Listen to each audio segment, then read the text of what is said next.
শ্রমজীবী যারা আছেন মনক্ষুণ্ণ হবেন না, মন ছোট করবেন না। You are the super hero remittance fighter of our country. আল্লাহ তাআলা ইরশাদ করছেন, ইয়া আইয়ুহাল ইনসানু ইন্নাকা কাদিহুন ইলা রাব্বিকা কাদহান ফামুলাকি। অর্থাৎ হে মানুষ, তুমি তোমার রবের কাছে পৌঁছা পর্যন্ত কঠোর পরিশ্রম করতে হবে, অতঃপর তুমি তার সাক্ষাৎ লাভ করবে। এই পৃথিবীতে কেউ কাউকে জায়গা করে দেয় না, এখানে জায়গা করে নিতে হয়। আপনি যদি পরিশ্রম করেন, পরিশ্রমে যে ঘাম ঝরে শরীর থেকে, পরিশ্রমের ঘামে জন্ম নেয় সফলতার বীজ। আপনি যখন হাড় ভাঙ্গা পরিশ্রম করবেন, এই পরিশ্রমে যে লোনা পানি বেরোবে, যে ঘাম বেরোবে, এই ঘামেই জন্ম নেয় সফলতার বীজ। এবং সফলতার কোনো শর্টকাট হয় না প্রিয় ভাইরা। অনেকে অল্পতে সফল হতে চায়, সফলতার জন্য আপনাকে লং কাটে যেতে হবে।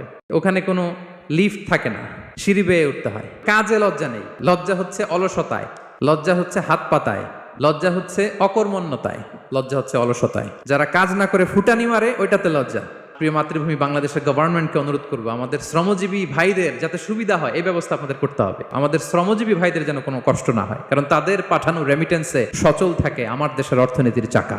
লেবার রাইটস ইন ইসলাম, ইসলামী শ্রমিকের অধিকার। বিদায় হজের ভাষণে বিশ্বনবী বলেছেন, আরিকাকুম আতইমুহুম মিম্মা তাকুলুন ওয়াকসুহুম মিম্মা তালবাসুন। খবরদার ও আমার উম্মতেরা, তোমাদের কর্মজীবী, তোমাদের শ্রমিক, তোমাদের ওয়ার্কার, তোমাদের স্টাফদের ব্যাপারে সাবধান থাকো। তোমরা যা খাবে তাদেরও তা খাওয়াবে, তোমরা যা পড়বে তাদেরও তা পড়তে দিবে, তাদের প্রতি তোমরা সদয় হবে। এখন জাতিসংঘ আমাদেরকে শিখায় যে শ্রমিকের মজুরি দিতে হবে, অন টাইমে দিতে হবে, স্যালারি দিতে হবে, এই করতে হবে, সেই করতে হবে। মানবাধিকারের কর্মীরা আমাদেরকে শিখায়, তারা শিখানোর ১৫০০ বছর আগে বিষ্ণু ঈসা ইসলামের ঐতিহাসিক বাণী তিনি বলেছেন, আতুল আজিরা আজরাহু ক্বাবলা আন ইয়াজিফা আরাকু।